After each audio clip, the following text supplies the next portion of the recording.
Jumpa lagi sobat, melanjutkan kisah Jejak di Balik Kabut karya Esa Mintarja untuk Anda semuanya. Selamat menikmati, salam sejahtera dan bahagia untuk Anda sekeluarga. Salam budaya. Pada episode sebelumnya dikisahkan para penghuni Padepokan melepas kepergian Tumenggung Yudotomo untuk kembali ke Padang dengan membawa tawanan dengan upacara kecil-kecilan. Bagaimana kisah selanjutnya? Simak bersama-sama.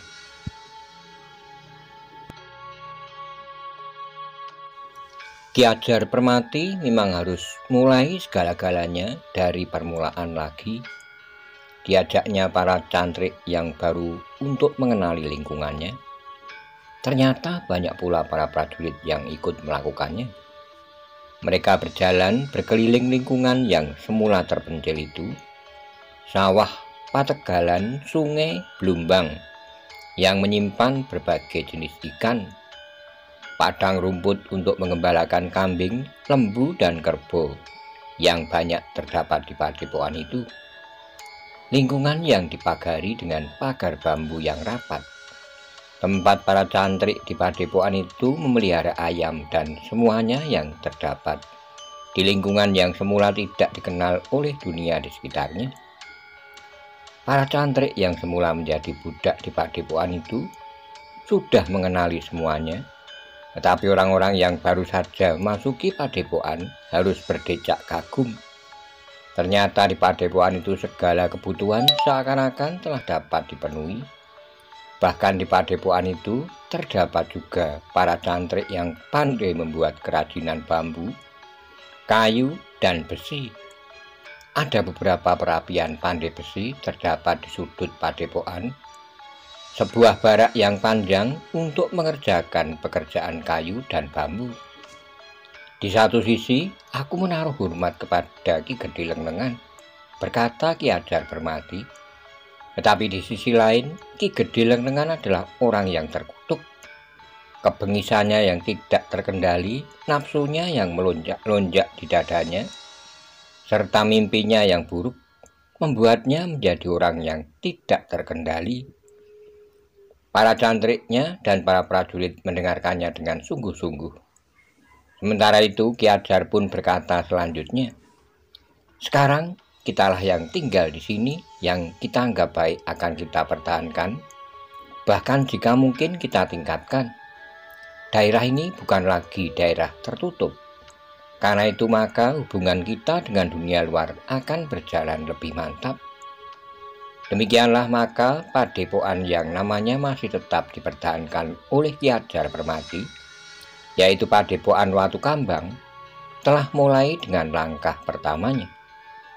Sementara itu maka Pangeran Benowo dan Paksi pun telah menemui Ki Ajar Permati serta Ki Lurah Wiropranoto. Mereka minta diri untuk melanjutkan usaha mereka mencari adik laki-laki Paksi yang telah dipindahkan dari Padepokan Watu Kambang.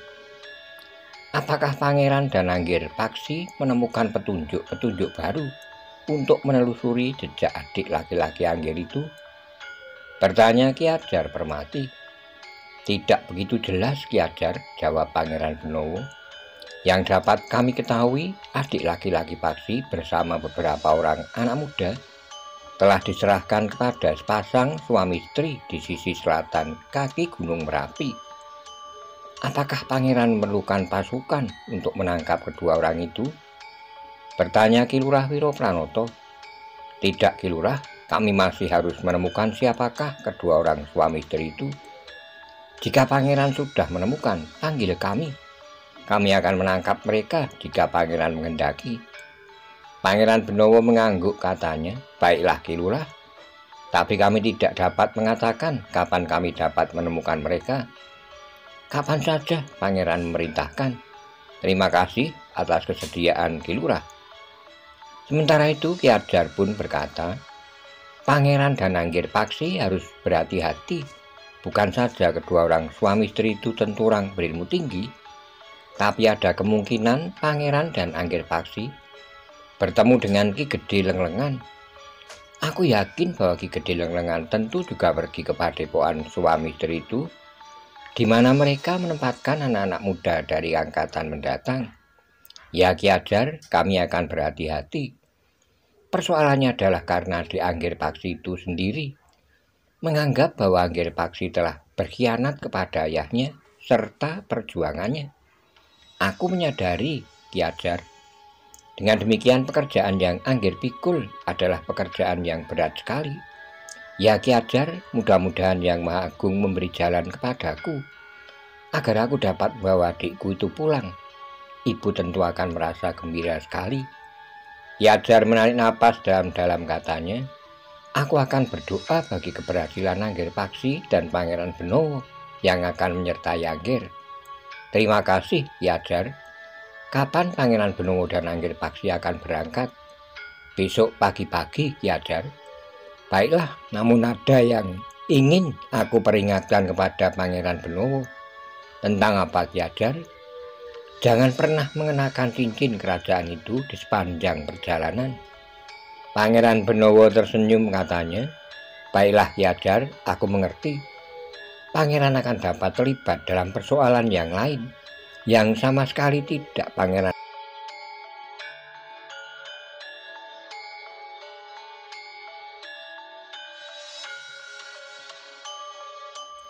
Terima kasih atas peringatan itu, Ki Ajar. Aku akan menyembunyikan cincin agar aku tidak terjerat dalam persoalan baru. Malam menjelang kepergian Pangeran Benowo dan Paksi, keduanya telah menyempatkan diri menemui para penghuni baru padepokan Watu Kambang untuk minta diri, juga kepada para prajurit yang berada di padepokan itu. Demikianlah di dini hari berikutnya, padepokan itu sudah nampak sibuk. Dua orang cantrik telah menyalakan api, menjerang air, dan menanak nasi. Mereka mempunyai beberapa butir telur yang dapat mereka rebus. Sayur kacang panjang yang dingin pun segera dipanasi. Ketika cahaya fajar membayang di langit, maka Wijang dan Paksi pun telah siap pula untuk berangkat menempuh sebuah perjalanan baru yang panjang. Silahkan makan dahulu, Pangeran dan Angger Paksi. Kalian berdua akan berjalan jauh. Bahkan kalian tidak tahu di mana dan kapan kalian akan sampai ke tujuan. Keduanya memang tidak menolak. Mereka kemudian makan pagi lebih dahulu sebelum berangkat meninggalkan padepokan. Baru ketika langit menjadi semakin terang menjelang matahari terbit, keduanya sekali lagi minta diri kepada penghuni padepokan itu serta para prajurit untuk meninggalkan padepokan Watu Kambang. Selamat jalan, Pangeran, selamat jalan, Angger Paksi, desis Ki Ajar Permati. Aku mohon kalian berdua datang lagi ke padepokan ini kapanpun. Pangeran Benowo tersenyum, katanya, tentu Ki Ajar, pada suatu hari kami akan singgah di padepokan ini. Sejenak kemudian maka Pangeran Benowo dan Paksi pun telah keluar dari regol padepokan. Mereka akan melewati bulak di antara sawah yang digarap oleh para cantrik dan orang-orang yang telah diperbudak oleh Ki Gede Lenglengan. Untuk beberapa saat mereka berjalan di jalan yang rata dan nampak terpelihara di antara tanaman yang nampak hijau subur. Air yang jernih mengalir di parit yang membujur panjang di pinggir jalan itu. Beberapa batang pohon turi tumbuh di atas tanggul parit yang dapat menjadi tempat berlindung bagi mereka yang berjalan di bawah teriknya matahari. Di kejauhan nampak hutan lereng pegunungan yang hijau lebat melindungi lingkungan dari ganasnya air hujan. Ketika cahaya matahari pagi nampak bagaikan membakar langit, maka keduanya telah sampai di sekat yang memisahkan padepokan itu dari dunia di sekitarnya. Namun sekat itu seakan-akan sudah runtuh pada saat pasukan Pajang memasuki padepokan yang tertutup itu. Padepokan yang ternyata menjadi bagian dari landasan kekuatan Haryo Wisoko justru untuk jangka yang panjang. Pangeran Benowo yang dapat pengembaraannya mengenakan nama Wijang serta Paksi pun kemudian mulai menuruni kaki Gunung Merapi melalui tanah yang miring berbatu-batu padas ditebari dengan batu-batu yang besar berserakan di mana-mana. Untuk beberapa saat mereka berjalan di atas tanah yang sama sekali tidak layak untuk dilalui. Tidak ada lorong sekecil apapun. Tidak ada jalan setapak yang menandai bahwa lingkungan itu sering didatangi orang meskipun jarang-jarang. Namun agaknya dalam waktu dekat maka di atas tanah yang berbatu-batu padas itu, di sela-sela batu raksasa itu akan menjulur jalan setapak menuju ke Padepokan Watu Kambang. Dalam pada itu Wijang dan Paksi telah sepakat untuk lebih dahulu pergi ke Manjung. Mereka ingin melihat keadaan Manjung setelah mereka tidak lagi diancam oleh para pengikut Ki Gede Lenglengan. Mereka tidak perlu lagi takut dirampok di atas sasak penyeberangan yang menuju ke Nglunggi. Demikian pula sebaliknya, penginapan di Manjung dan Nglunggi pun tidak lagi dicemaskan oleh kedatangan sekelompok orang-orang bersenjata yang akan merampas bekal dan harta benda orang-orang yang menginap. Kedatangan Wijang dan Paksi di penginapan Manjung disambut dengan ramah sekali oleh pemilik penginapan itu. Meskipun pemilik penginapan itu tidak mengetahui dengan pasti dengan siapa ia berhadapan, namun ia tahu bahwa kedua orang itu tentu mempunyai peran yang penting pada saat prajurit Pajang menghancurkan padepokan yang sebelumnya tidak diketahuinya itu. Aku persilahkan kalian berdua menginap di penginapanku kapan saja kalian kehendaki, berkata pemilik penginapan itu. Terima kasih, sahut Wijang. Namun yang kemudian berkata, kami tidak akan menginap, kami datang untuk memberikan peringatan. Peringatan? Orang itu mengerutkan dahinya. Mungkin keadaan sudah menjadi jauh lebih baik sekarang. Meskipun demikian, sebaiknya di penginapan ini masih harus ada petugas untuk menjaga segala kemungkinan. Mungkin sisa-sisa penghuni padepokan yang sudah dihancurkan itu, mungkin justru perampok dari tempat lain yang mendengar peristiwa yang terjadi di sini, serta melihat bahwa penginapan ini seakan-akan menjadi lengah. Dengan sedikit perhitungan, mereka dapat memanfaatkan keadaan yang berkembang di daerah ini. Pemilik penginapan itu mengangguk-angguk sambil berkata, terima kasih atas peringatan ini. Aku akan manggil orang-orangku yang dahulu. Mungkin mereka tidak lagi dibayangi ketakutan sekarang ini untuk menghadapi gerombolan perampok yang lain, yang tentu tidak akan sekuat para penghuni padepokan itu. Orang-orangku itu akan dapat mengatasinya. Tolong sampaikan pesan ini juga kepada pemilik penginapan di Nglunggi, agar orang-orang yang menginap menjadi lebih tenang. Namun Wijang dan Paksi tidak terlalu lama berada di rumah pemilik penginapan itu. Meskipun pemilik penginapan mencoba menahannya, namun keduanya terpaksa meninggalkan penginapan itu karena mereka sudah berniat untuk mulai dengan perjalanan mereka menuju ke sisi selatan kaki Gunung Merapi.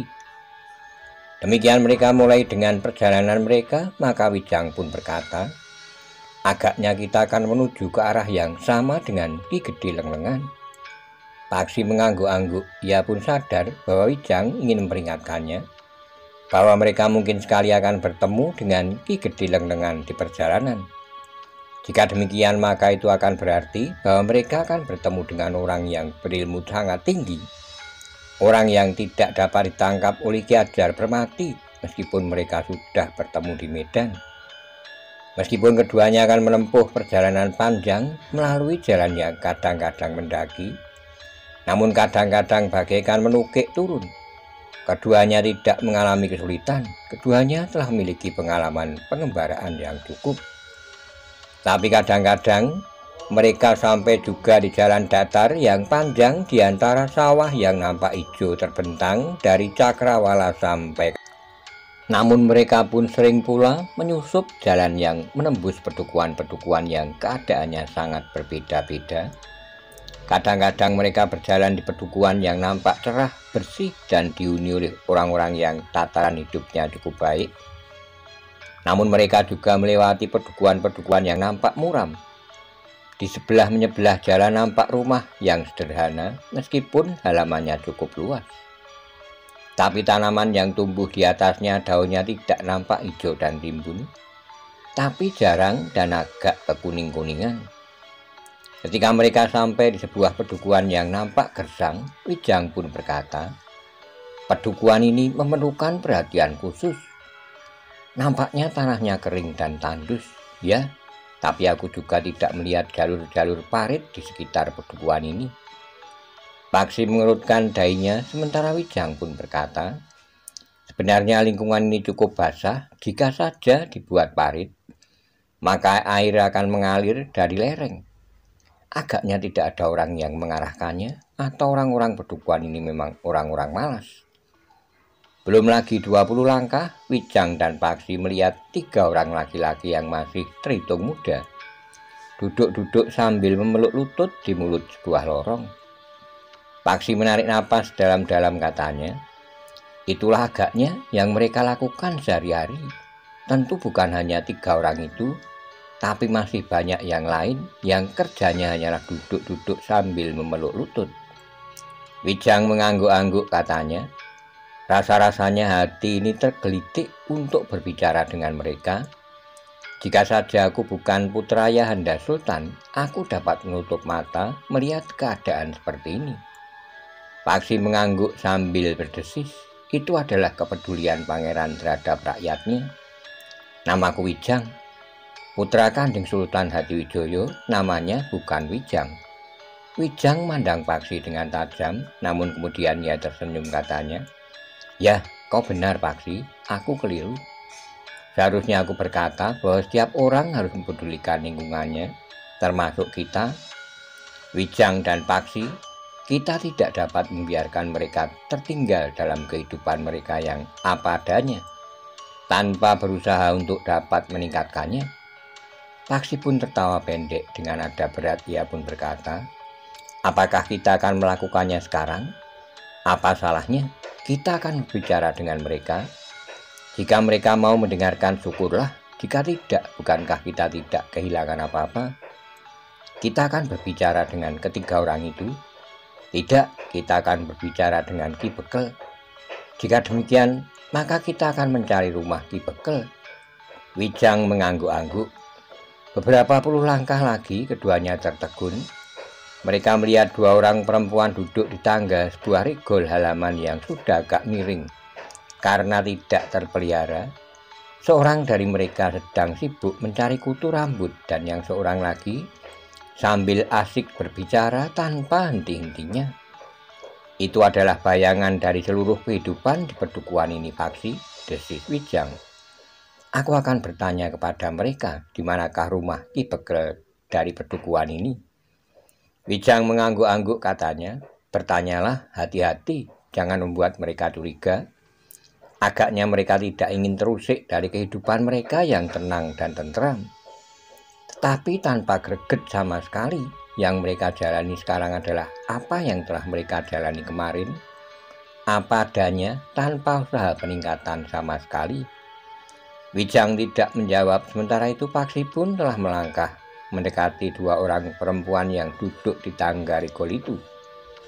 Kedua orang perempuan itu memang terkejut, tetapi jauh-jauh Paksi sudah mengangguk hormat sambil berkata, "Maaf Bibi, apakah aku boleh bertanya?"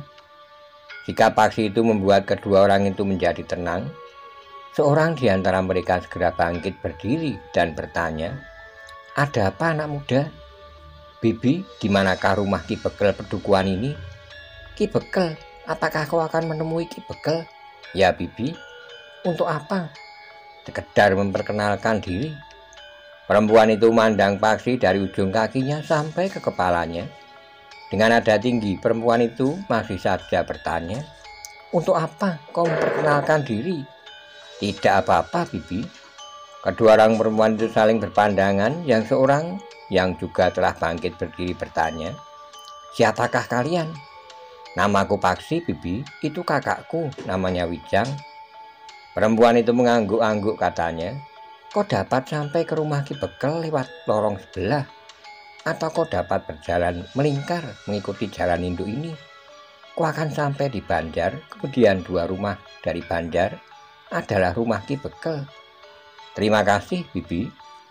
Kedua orang perempuan itu tidak menjawab, namun mereka agaknya tertarik pada kehadiran dua orang anak muda yang belum pernah mereka kenal.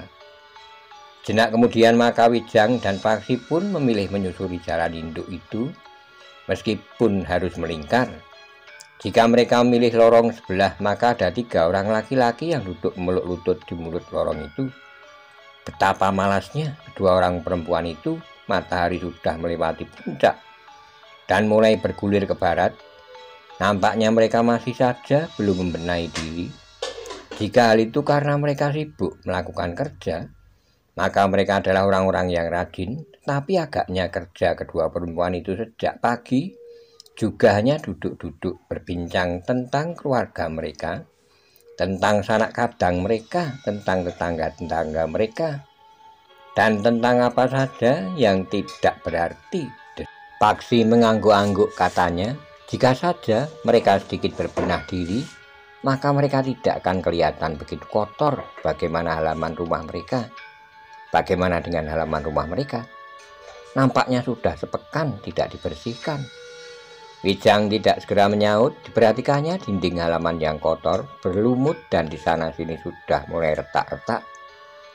Berapa saat kemudian, seperti yang dikatakan oleh perempuan itu, mereka pun sampai di depan banjar. Banjar itu nampak sepi dan juga kurang terpelihara. "Kita sudah hampir sampai," berkata Wijang. Paksi mengerutkan dahinya, katanya, "Tidak banyak anak di sini. Aku baru melihat 2 orang anak yang berlari-larian di halaman." "Ya," sahut Wijang, "tapi mungkin anak-anak itu sedang menggembala kambing atau sedang merumput di pategalan." Paksi tidak sempat menyaut. Mereka sudah sampai di pintu regol halaman sebuah rumah yang nampaknya lebih besar dari rumah-rumah di sekitarnya, lebih terawat, dan halamannya yang luas juga nampak lebih bersih. "Agaknya inilah rumah Ki Bekel," berkata Paksi. "Ya, rumah ini lebih besar dari yang lain. Marilah." Keduanya pun segera masuki regol halaman rumah Ki Bekel. Ketika seorang yang sedang duduk di tangga pendopo melihat kehadiran kedua orang anak muda itu, maka orang itu pun bangkit dan menyongsongnya. "Apakah ini rumah Ki Bekel?" bertanya Wijang. "Ya, rumah ini adalah rumah Ki Bekel," jawab orang itu. "Apakah aku dapat menemuinya?" "Untuk apa?" "Ada sedikit pesan bagi Ki Bekel." Orang itu termangu-mangu jenak, namun kemudian ia pun menjawab, "Ki Bekel masih tidur, jadi juga ada seorang yang mencarinya. Tapi orang dari pedukuhan ini saja." "Masih tidur? Maksudmu sejak pagi Ki Bekel belum bangun?" "Belum di sana. Semalam Ki Bekel berada di rumah tetangga sebelah yang melahirkan anaknya. Yang pertama ikut berjaga-jaga dan membaca tembang. Semalam suntuk. Tidak, menjelang tengah malam Ki Bekel baru pulang." "Menjelang tengah malam?" "Ya." "Lalu tidur sampai sekarang?" "Ya." "Bagaimana dengan kebiasaan Ki Bekel di hari-hari lain?" "Jika Ki Bekel tidak berjaga-jaga di tempat orang yang sedang melahirkan atau mengunjungi perhilatan, Ki Bekel tidak terlalu sering tidur terlalu malam. Kalau bangun, biasanya Ki Bekel bangun lebih pagi. Pada saat matahari sepenggalah, Ki Bekel tentu sudah bangun." "Sampai matahari sepenggalah?" "Ya, kenapa? Bukankah biasa seorang bangun saat matahari?" "Ki Bekel tentu sudah bangun sampai matahari sepenggalah." "Ya, kenapa? Bukankah biasa seseorang bangun saat matahari sepenggalah?" Wijang dan Paksi saling berpandangan sejenak. Agaknya Ki Bekel pun seorang pemalas, sehingga seluruh pedukuhan seakan-akan telah menirukannya menjadi seorang pemalas pula. "Kapan Ki Bekel akan bangun?" bertanya Paksi. "Aku tidak tahu di sana." "Apakah Ki Bekel dapat dibangunkan?" "Tidak ada yang berani membangunkannya. Ki Bekel pun tidak, apalagi orang lain. Jika ada masalah yang penting, yang berkepentingan harus menunggu. Jika masalah itu penting sekali sehingga harus mendapat penanganan dengan cepat, bukankah ada bebau yang lain? Jadi orang yang berkepentingan harus mencari bebau yang lain. Siapa? Menurut kepentingannya. Jika persoalannya menyangkut tentang ketenangan dan tata tertib, maka itu adalah tugas Ki Jogoboyo. Mengenai persoalan-persoalan yang bersifat umum yang menyangkut hubungan antara keluarga Pedukuhan ini adalah urusan Ki Kami Tuwo. Jika persoalannya menyangkut sawah dan petegalan, itu adalah urusan bebau yang lain lagi. Wijang dan Paksi mengangguk-angguk, namun Wijang pun kemudian berkata, "Kisanak, jika demikian biarlah kami menunggu, mungkin di Banjar atau di mana saja. Kau tidak usah pergi ke Banjar. Jika kau memang akan menunggu, tunggulah di Serambi Gandok itu." Wijang dan Paksi termangu-mangu sejenak, namun kemudian Wijang pun berkata, "Baiklah, kami akan menunggu di sini." "Nah, jika kau akan menunggu, silahkan duduk di Serambi Gandok. Mungkin kau merasa lebih bebas duduk di Serambi daripada di Pendopo." Wijanglah yang menjawab, "Terima kasih Kisanak, kami akan menunggu di Serambi." Keduanya pun kemudian dipersilahkan duduk di Serambi. Di atas sebuah amben bambu yang memanjang, beberapa saat lamanya mereka duduk di Serambi sambil berbincang tentang pedukuhan yang kering, tetapi Ki Bekel masih juga belum menemuinya. Agaknya Ki Bekel masih belum bangun juga. Sementara itu orang yang mempersilahkan mereka duduk itu pun tidak nampak lagi di Pendopo. "Sampai kapan kita harus menunggu?" bertanya Paksi. "Kita tunggu sebentar lagi, bukankah kita perlu bertemu dengan Ki Bekel itu untuk menunjukkan kepedulian kita?" Paksi menarik napas dalam-dalam, sementara Wijang pun berkata pula, "Biarlah kita sedikit bersabar." Ketika mereka mendengar langkah di pintu seketeng, maka yang mereka lihat kemudian keluar dari pintu adalah seorang yang mempersilahkannya duduk di Serambi sambil membawa minuman hangat serta beberapa potong makanan. Ketika orang itu meletakkan sebuah nampan kayu di amben panjang, Paksi pun bertanya, "Apakah Ki Bekel sudah bangun?" "Sudah Kisanak, baru saja." "Kisanak sudah menyampaikan kedatangan kami kepada Ki Bekel?" "Sudah, aku sudah mengatakan bahwa ada 2 orang yang menunggu di Serambi Gandok." "Apakah Ki Bekel akan menemui kami?" "Ya, ketika aku mengatakan bahwa ada 2 orang yang belum aku kenal datang untuk bertemu dengan Ki Bekel, maka Ki Bekel pun mengatakan bahwa ia akan segera menemui Kisanak berdua." "Terima kasih Kisanak, kami akan menunggu." "Silahkan minum Kisanak, silahkan makan apa adanya." "Terima kasih," jawab Wijang. Jenak kemudian orang itu pun telah hilang di balik pintu seketeng lagi. Berapa saat keduanya menunggu, tapi Ki Bekel masih juga belum keluar. Kenapa lama sekali? Mungkin Ki Bekel itu baru mandi. Paksi mengangguk-angguk, tapi rasa-rasanya ia tidak sabar lagi menunggu. Ketika kesabaran mereka yang menunggu di Serambi itu hampir habis, maka mereka melihat seorang keluar dari pintu peringgitan. Jenak ia berdiri termangu-mangu, namun kemudian orang itu melambaikan tangannya, memberi syarat agar Wijang dan Paksi naik ke peringgitan. "Kita pergi ke peringgitan," desis Wijang. Paksi mengangguk. Demikianlah maka keduanya pun segera melangkah turun dari Serambi Gandok. Namun demikian mereka melangkah, orang itu pun berteriak, "Bawa minumanmu dan makanan itu kemari." Wijang dan Paksi tertegun sejenak, mereka saling berpandangan. "Baiklah," desis Wijang, "kita bawa minuman kita dan makanan itu ke peringgitan." Jenak kemudian maka Wijang dan Paksi telah duduk di peringgitan, ditemui oleh laki-laki yang baru saja bangun tidur. Ternyata ia masih belum juga mandi, bahkan sekali-kali orang itu masih menguap sambil menggosok matanya. "Semalam aku berada di rumah tetangga yang melahirkan anaknya yang pertama," desis orang itu. "Bukankah aku menghadap Ki Bekel?" bertanya Wijang. "Ya, aku Bekel di sini. Tapi dengar kata-kataku, semalam aku berjaga-jaga di rumah tetangga sebelah yang telah dikaruniai seorang bayi laki-laki." "Semalam suntuk Ki Bekel?" bertanya Paksi, meskipun ia sudah tahu bahwa Ki Bekel pulang menjelang tengah malam. "Tidak, tapi aku pulang menjelang tengah malam." Paksi mengangguk-angguk. Sementara itu Ki Bekel sambil menguap tanpa menutup mulutnya dengan tangannya bertanya, "Siapakah kalian?" "Namaku Wijang, Ki Bekel, ini adikku Paksi." Ki Bekel mengangguk dengan nada datar, ia pun bertanya pula, "Untuk apa kalian datang kemari?" "Maaf Ki Bekel, kami adalah perantau yang sudah menjelajahi 1000 lembah dan ngarai. Kami sudah melintasi dataran yang luas serta mendaki lereng-lereng pegunungan. Untuk apa hal itu kau lakukan? Kau katakan kepadaku.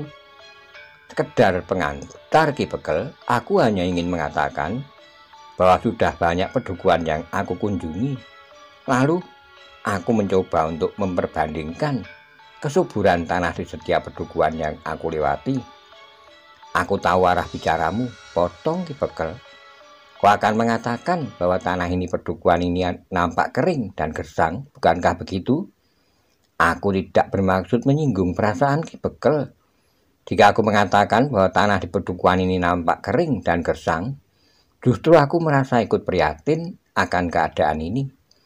Kau tidak usah ikut prihatin. Kami yang tinggal di sini tidak pernah merasa prihatin. Inilah yang ada pada kami. Kami harus menerimanya apa adanya tanpa merasa prihatin. Aku sependapat Ki Bekel, tapi jika kita dikurniai akal budi, apakah tidak sebaiknya kita pergunakan? Demikian pula tenaga dan kemampuan kita. Wah, Ki Bekel itu dengan serta-merta motong. Kau anak kemarin sore sudah menggurui aku. Lihat rambutku, sudah ubanan. Seharusnya kau hormati orang-orang tua. Apakah ayah dan ibumu tidak pernah mengajarimu? Unggah.